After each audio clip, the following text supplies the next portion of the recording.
Hello and welcome back to Bannerlord and Barney's Adventures. So you can see right here we got someone. Oh yes, we caught her, and she was actually on the outskirts of where I was scouting, and I had to literally chase after her for a very long time.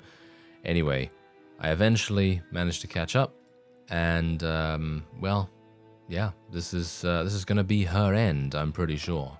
Anyway, I have made a very small list.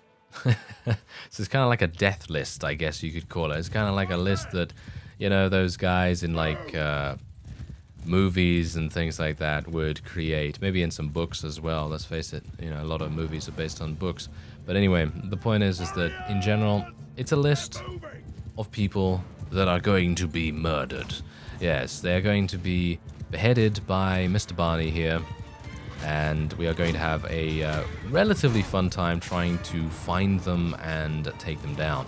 Now, what I have noticed is that there are a bunch of tier 0 clans that have recently joined the Empire. So I'm very much hoping that it is not going to be a case of infinite clans being generated again and again and again. I'm hopeful that that will not be the case. But as it stands right now, I don't have any additional information on that. I know that some people actually did mention that to begin with, that yeah, you know, it might very well be the case that they do that. I don't know why they would, personally. I feel like that is a bit of an artificial way of increasing game longevity. You know, it's increasing the length of the game by adding in things that necessarily shouldn't be there, unless these are children, of course. If these are children that have grown up and created their own clan, then sure, but I don't think that that's the case, because they generally will be a part of a clan somewhere else. They will be part of a clan growing up. Like, for example, if Barney were to die, if he were to get executed, then his children would take over his clan. They wouldn't create their own clan, as far as I am aware, at least.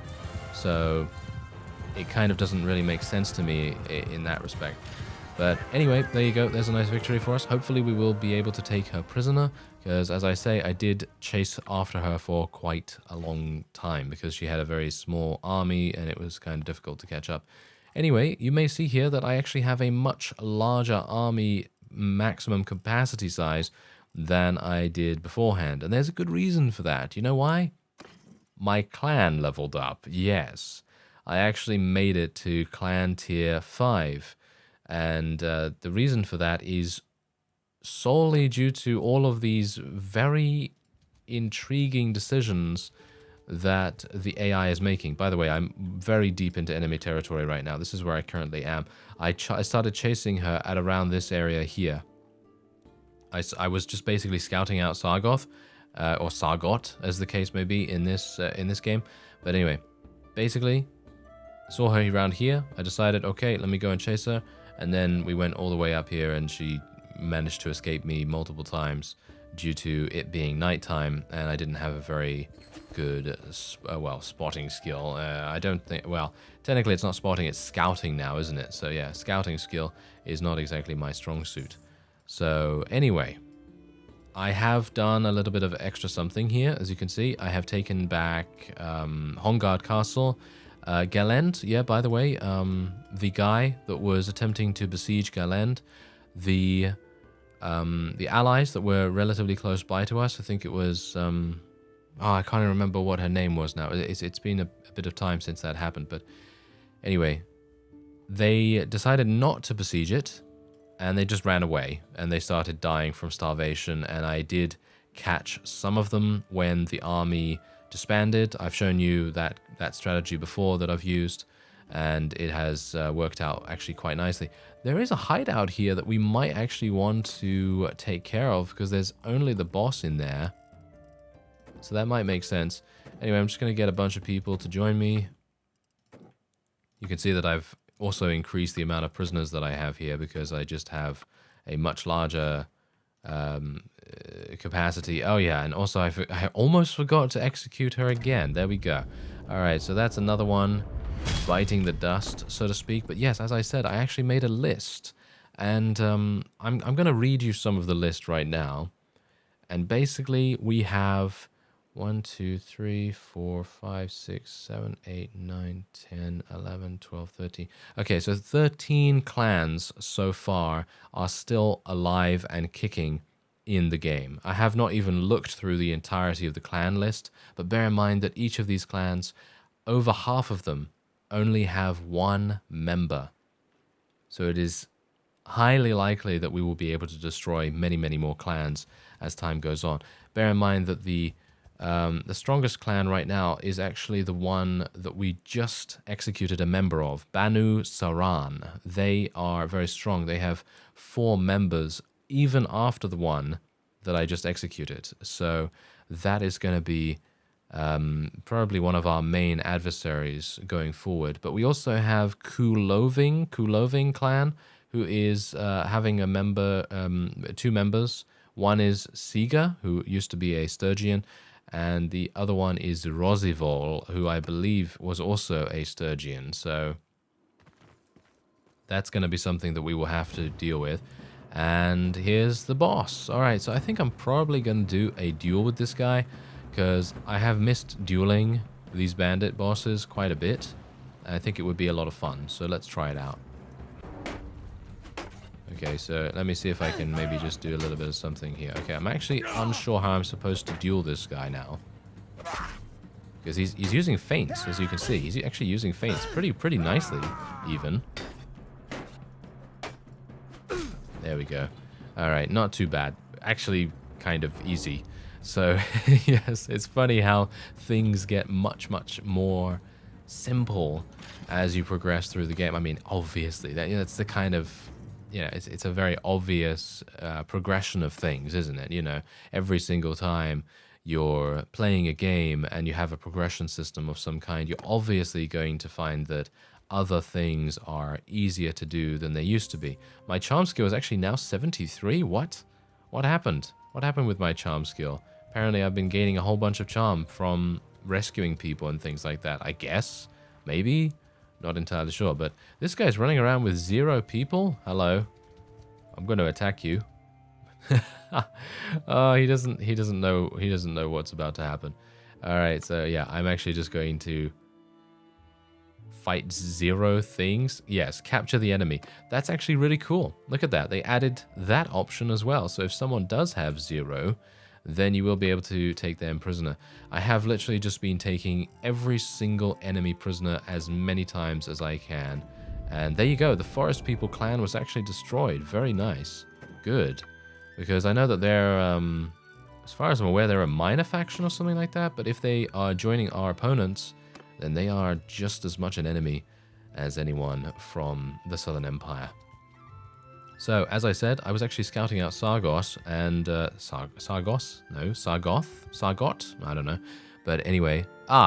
seems like Dropand Castle was taken back.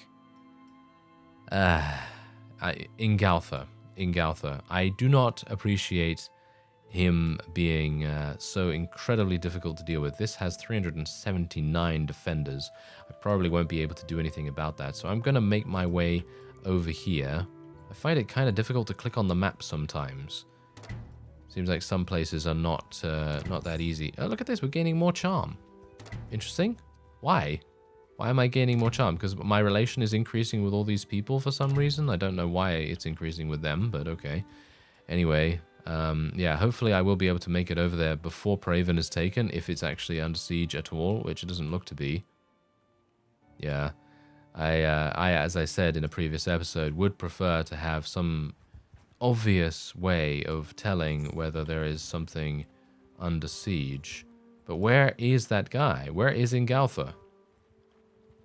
Doesn't seem like they're around here. They probably made their... Oh, hello there. Okay, Alkea from Fen Uvain. Okay, Fen Uvain I haven't actually gotten on my list, so I don't know how many are actually in there. But I suppose I could engage. They have 30 volunteers, recruits. Are you running into the castle? Are you going to run into the castle? Are you going to be smart about things? No, you're not going to be smart about things, apparently. Oh, well, never mind. It's better for me, isn't it? Yes, it's better for Barney. Going to cross another one off our list. Let's actually take a look at her. And she's actually 58. Wow. I would not have expected that. But yeah, anyway, this is currently what's going on in terms of her friends. As you can see, her friends have literally been almost all exterminated, basically. And yeah, so what do I want to do here again? Yeah, I want to have a look at the clan, don't I? So how do I actually look at the clan from here? Ah, there we go. All right, so yes, she has 2 members. That's it, just 2 members. She is clan tier 5, so a pretty experienced clan indeed. And they only have 2 members remaining. Oh. Hongard Castle? Are you serious? Was Hongard Castle just taken? Wait a minute. I'm just going to leave here real quick and actually just have a brief look. Because, no, that was a while ago. Okay, never mind. That was a while ago before I took it. Okay, good. All right, so let's do this. This is going to be pretty easy, I think. I mean, 135 against 199. I mean, obviously we already have the outnumbering, but in general, I feel like we have the troop quality as well. So let's see what I can do. Personally, I actually really like the way that Bannerlord does troop upgrading. And what I mean by that is whenever you're upgrading someone and you're in an army, let's say, because we're in a pretty large army right now, let's say we have 200 units, and let's say that, I don't know, half of those units are relatively high tier, so mid to high tier units, and then the rest are kind of low tier recruits and things like that. But that's the thing, every single time you're in a battle, you're going to end up losing quite a few people. And at least if you're on realistic difficulty, you know, if you're not on realistic, then you might end up losing less or whatever. But the point is that the way that it's done basically necessitates behavior that is very reminiscent of natural ways of having armies be composed. Hey.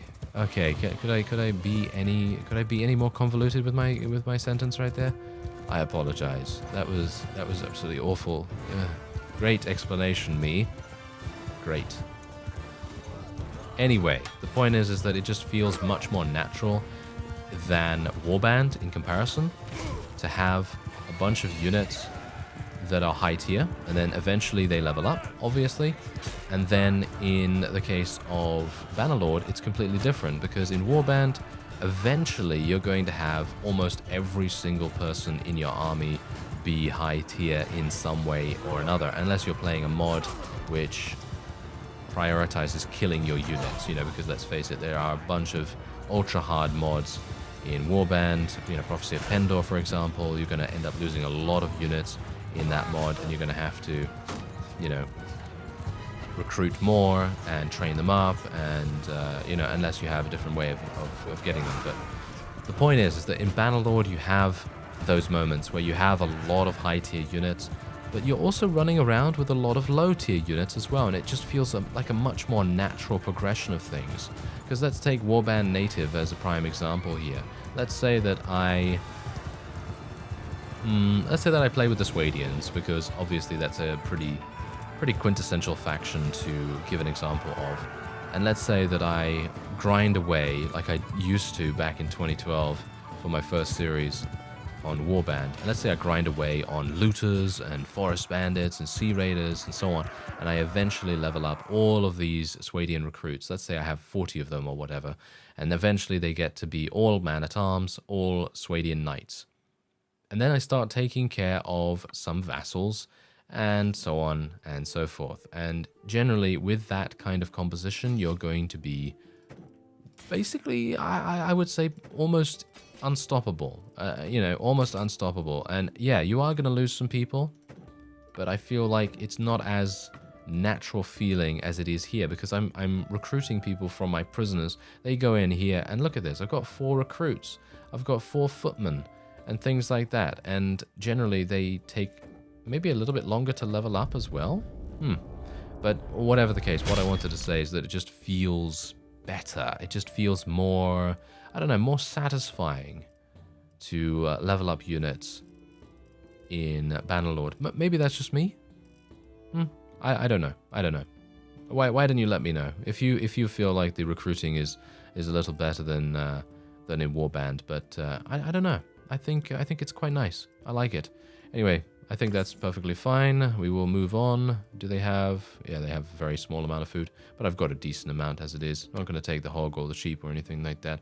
I do want to take this castle back, but it is such a pain to do that. Wait a minute. Wait a minute. Okay, so Hongard Castle is actually under siege once again. This guy is running after me as well for some reason. But anyway... there's actually something I need to say, because I have just found out through a message in the game. I don't know how to look at recent messages in Bannerlord, so I will just relay it to you. But basically, I saw that Aldrich, you know Aldrich, the father of our wife, he is actually a vassal for the Southern Empire now.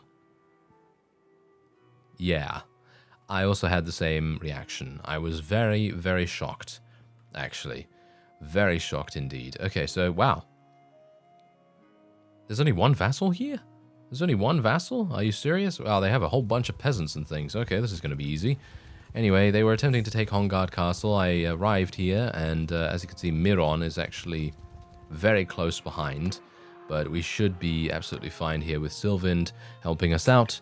But I gotta say, I am very disappointed in the amount of Vlandian vassals that are defecting in this situation, because we have literally struggled. We have struggled back to this point, and only now they are starting to do this, and I really don't know why. As I say, I think it is probably due to the fact that we're getting close to actually eliminating them once and for all, and we're actually fighting back, and you can see this quite clearly. They're struggling. They are desperate. They are desperate to try and defeat us before anything else more serious actually happens to them.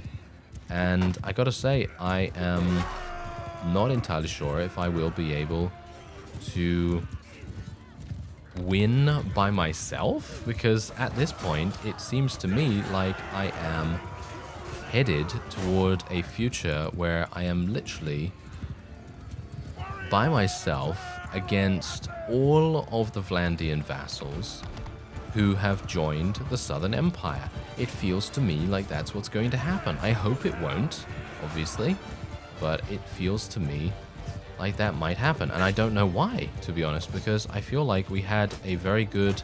We actually had great relations with Aldrich as well, by the way. We had about, I think it was 100 relation or 98 relation or something with him. And I'm very surprised that he has left. But I suppose the reasoning behind that is because he didn't have a good relation with the other guy, you know, with Death Art. I suppose he didn't have a good relation with him. I'm going to get my two-handed axe out, try and do some damage with this, because, let's face it, we kind of need a little bit of clearing out here of this area. Wow, this is a bloodbath. This is certainly not what I intended. I did not really want this whole thing to happen, that's for sure. Kind of wanted to have a bit of an easier time here. But yeah, it still does a lot of damage to us. That's the point. We still take quite a bit of damage. Thankfully, my ally has taken most of the damage. But no doubt we have lost a bunch of high-tier units as well. And that's not exactly great, is it? No. Oh, I actually don't do too badly with a two-handed axe on horseback. So, yeah, that's pretty nice. But anyway, there you go. That is indeed a victory for us. And we will move on. And Miron is actually very close by. I hope I will be able to... I wasn't able to take her prisoner. See, now that's the thing. That's also something that I very much would like to do every single time, but unfortunately it just doesn't happen. Sometimes I'm just unable to get them and take them prisoner. I know that some people have said that they get killed on the battlefield, but I have not witnessed that. I have seen a number of people get killed, quote-unquote, on the battlefield, but they still come back. So I don't know what's going on with that, but I'm just going to take a bunch of prisoners because they're going to be quite good for us to take. And that will be that. All right, so what is Miron actually doing? Miron seems to just be relaxing over there. Are you serious? You don't want to allow me in the castle. You don't want to let me, the savior of Vlandia, into the castle. Barney is not pleased. Let's just say that. He is not pleased at all. Okay, so these guys are obviously going to probably run away from me, are they? Wait a minute. Ah, that is part of the Impestores clan. Okay, the Impestores clan is actually on my list. And as far as I'm aware, there is only one member, and this is the member. So let's see what they actually have in their army. Oh, they've got a bunch of wounded. I have a bunch of wounded, so I suppose this will probably be a pretty decent chance for us to attack. So I'm just going to get a whole bunch here. And there we go. We're going to get these, that. Very good. And, oh, some people actually want to join me. Nice. Okay, yes, please join me. Oh, nice. Vlandian Knights too? Lucky day. Now look at this guy. He is extremely insulting. Look at that. If you please stop there, I'd ask you for your name. He doesn't know who Barney is? I mean, really? Come on now. Yes, okay. So he says, our family has stood in the Senate and discharged its duties honorably since the first days of the Empire. Well, actually, you're about to meet my axe. Yes, you are about to meet it very, very soon. I was actually hoping that Morcon is actually one of our allied vassals. I was actually hoping he would help us, but he ran away in the opposite direction. Don't know why, but well, that's just how it goes. Anyway, I'm thinking that we're probably going to utilize a couple of tactics here, because usually I'm just going, oh, let me just charge in and so on, but I would like to try and reduce the amount of casualties that I have here, so I'm going to see if I can do something about that. We're going to do a little bit of formation doing, and yeah, we'll see if we can maybe do something about these cavalry coming in here as well. Don't really feel very good about them coming behind our lines, especially considering they are mostly Khuzait, and Khuzait, as we know, are extremely good at what they do. They're very good at horse archery, so I'd like to try and prevent them from being a pain. But if we can get set up in a decent enough manner before they're... Oh, they're not moving. Ah, interesting. Interesting. They're taking a very defensive posture by the looks of things. And it looks as though, to me, that they're not moving at all, the other enemies. So I guess the best thing that I can really do is just try and hunt down these opponents. And we'll see if I can maybe do something about them first. And then maybe that will bait the enemy into coming over and saying hi. I would appreciate it. Nope. Nope, that was too much out of range. Barney will take any arrow that needs to be taken to get to his opponent. Thank you. And I believe that is indeed it. I'm actually kind of surprised that they have not charged in to try and support their horse archers. But I guess if they see them as expendable, then, well, this is exactly what's happening. There we go, look at that. Even my archers will be able to eliminate them. Ah, now the infantry is starting to move forward. So they're using a wave-based style right here. So their strategy is to send in the horse archers first to try and weaken us up a little. And then they are sending in their other units, which I gotta say, I don't agree with. I don't think that that is a very good idea, unless you have a massive amount of horse archers, which I'm talking about maybe 50, 60 of them, all pelting the enemy. That is, of course, going to be very effective, but the way that they did it with about 10, probably not, especially when you're up against an army of about 160. That's probably not the best idea. Look at the archers! Look at the archers dealing so much damage. That's exactly the reason why I really, really love crossbowmen in general. I feel like the Vlandians being a mix between the Swadians and the Rodox is a fantastic, fantastic thing. Really makes a huge difference to how effective they are. And if they were just going to be Swadian crossbowmen, then even then, I think they would be pretty fun to use.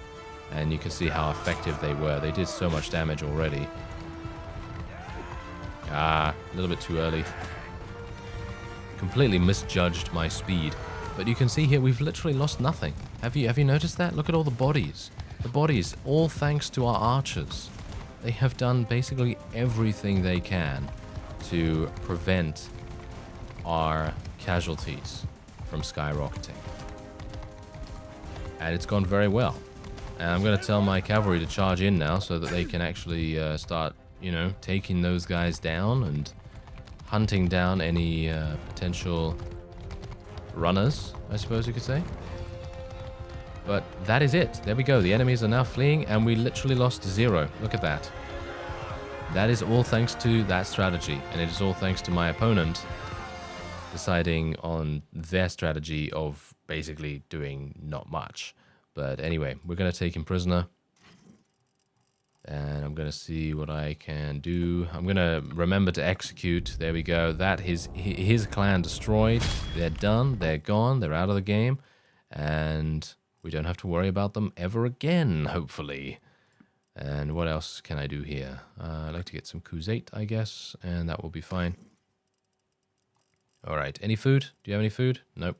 Don't have any food. Very small amount, or maybe not. That's probably the reason why half of his army... Well, not half of his army, but quite a few of his army, like 30 or 40 units, were knocked unconscious because they didn't have any food. Aha, Death Art is here. Okay. I'm wondering whether they will try to take that castle back. I hope they will not. It has been many, many times over that they have attempted to take that, and I would appreciate if they would not do it again. So, as I said earlier on, I was actually scouting out this town because what I wanted to do was spread outward from here. So basically make these my 5 initial starting towns for us to then push out into the rest of Calradia. But as it stands, I'm not entirely sure if I can do Sargoth by myself. There's 467 units there, and, well, we do have Death Art right here. Oh, my wife has actually given birth once again. Okay, I have no idea what to name this one. Oh yeah, someone actually said in the comments I should call one of them Barney Jr. And I thought of that myself, but I thought, well, if I actually get to that point, then sure, why not? So let's actually have a look here. So we want to. It is a son as well. So yeah, these are all still children, which is kind of weird considering Lena is no longer with me right now. So I'm hoping that once, now that we have had so many children, I'm hopeful that she will now relax a little bit, and hopefully the children will actually start to grow up a little. So yes, so this will be Barney Jr., I suppose. Barney Jr., there we go. And that is it. Okay, fantastic. So that's working quite well for us, and I'm wondering whether I should do anything else here. Like, should I take another castle in the area? That's a bit too close to Uxkhal for my liking. This one is across the river, not a big fan of that. Could go over into sort of nearby to Azrai territory. Could try and take that one, but that is a bit far away. So Sargoth seems to be the best option for us right now, and I'm not seeing any other sieges going on, or at least I don't think so. And that's the point. I've got to keep a lookout for them, and that's the point. I don't really want to have my eyes be on these things. I want to be notified about a potential siege so that I can change my plans accordingly. So hopefully they will think about doing that in the near future. But otherwise, Palatine Guard right there. We've got some veterans and everything. We've got some more of these. Look at this. Just so many level ups. It's just so fantastic. And we can also take some more prisoners and recruit them too. Seems like Batanians and Vlandians are pretty easy to recruit for my army at the moment. All right, so let's rush on over to Sargoth and we'll see what happens. Oh, hello. Vote for magistrates. Okay, I'm going to just save real quick because I am still a bit traumatized from the whole crashing thing happening when I go into my screen here. Oh, wow. Okay, no one is opposing this. Wait a minute. Is this all we have? Are these clans the only things that we have in my faction right now because everyone else has left? Are you serious right now? I hope not. Town security is increased by 1 per day. That's actually kind of fantastic. Town taxes are reduced by 5%. I don't care about town taxes. Thank you very much. So I'm just going to spend 100 on that. I have 3,700 influence, by the way, so I'm just going to go for the maximum amount of relation gain. I think that's probably the best. And we're gaining charm from this, actually. We're gaining charm from voting on things. So that's pretty cool. Okay, so I think the best thing that I can do right now is actually take a look at the kingdoms. Let's see Vlandia. Okay, so wow, we have lost a lot of clans. We used to have more than this. We used to have about maybe 5 more, maybe something like that. So now we've just got these, and as you can see, these are very, very small. This guy is doing pretty well. He's got clan tier 6, obviously, as you would expect from the liege of a faction. This guy's clan tier 4 and everything. This guy's by himself in clan tier 3, and clan tier 3. So most of them are not going to be able to field very large armies, which is a bit of an issue. Alright, so we have a lot of units in the garrison here at Sargoth, and I am hopeful that we will be able to take it. But obviously I'm gonna have to use the standard sort of strategy where we just build a whole bunch of onagers and then use them all at the same time. You've seen this strategy. You know that it works very nicely. Ah, seems like we have a bit of an issue here. Faffen. Hello, Faffen. You're not faffing around anymore, are you? Yes, he's being kind of annoying. And he has literally nothing that can really take us on. He's got 176, and 55 of those are recruits. So let me actually just take a look at my list here real quick. As far as I'm aware, he's part of the Isyaroving clan, and I don't believe I have those on my list. That is actually kind of annoying. So I guess what I'm going to do is I'm actually going to exit the siege, and we will probably take him out. But that will be it for this episode. I thank you very much for watching, and I will see you next time.